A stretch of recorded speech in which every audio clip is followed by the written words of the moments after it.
அதிகாலையிலே நீங்கள் கர்த்தரை தேடும் ஒரு பழக்கத்தை வச்சுக்கொள்ளுங்க. என்னுடைய சொந்த அனுபவத்திலிருந்து நான் சொல்லுகிறேன். முதலாவது ஒரு 2-2:15 மணிக்கு நைட்டு வேதத்தை வாசித்து விட்டு அதன் பிறகு 3 மணி அளவிலே நீங்கள் கர்த்தரிடத்திலே நல்லா துதித்து ஜெபிக்க ஆரம்பிங்க. நல்லா துதிங்க கொஞ்ச நேரம், ஒரு 10 நிமிஷம். அதன் பிறகு உங்கள் விண்ணப்பங்களை அப்படித்தானே வேதம் சொல்லுது. சோஸ்திரத்தின் கூடிய எல்லா விண்ணப்பங்களையும் ஜெபத்தையும் கர்த்தரிடத்திலே நாம் ஏறெடுக்க வேண்டும் என்று தானே வேதம் சொல்லுகிறது. அப்படி நீங்கள் செய்யும் போது உங்கள் வாழ்க்கையிலே நல்ல ஒரு பரிசுத்தத்தையும் நீதியும் நீங்கள் காத்து கொள்ளும் போது பர்வதங்கள் எல்லாம் விலகி போகும். நமக்கு முன்னாடி ஏன் பர்வதங்களை ஆண்டவர் அனுமதிக்கிறார் தெரியுமா?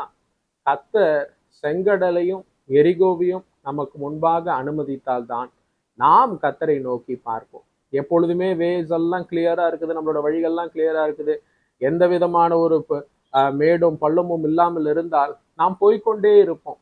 கர்த்தரை நோக்கி பார்க்கவே மாட்டோம். கர்த்தர் அவர் அண்டையிலே கிட்டி சேர்த்து நம்மளை நாளுக்கு நாள் ஒரு புகழுக்குரிய ஒரு பாத்திரமாய் முடிவிலே நம்மளை வணைந்தெடுக்கும்படிக்கு, முடிவிலே நாம் ஒரு புகழுக்குரிய பாத்திரமாய் விளங்கும்படிக்கு, அவருடைய நாமத்திற்கு மகிமைக்கென்று ஒரு புகழான ஒரு பாத்திரமாய் இந்த உலகத்திலே இருக்கும்படிக்கு இந்த கஷ்டங்கள் எல்லாம் கர்த்தர் அனுமதிக்கிறது மூலமாய், இந்த போராட்டங்கள் இந்த நெருக்கங்களை அனுமதிக்கிறது மூலமாய் நம்மளை நாளுக்கு நாள் வணைந்தெடுக்கிறார்.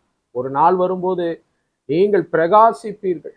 உங்கள் மூலமாய் அநேகர் கர்த்தரண்டையிலே கிட்டி சேர்வார்கள். அவ்விதமாய் கர்த்தர் உங்களை ஆசீர்வதிப்பார்.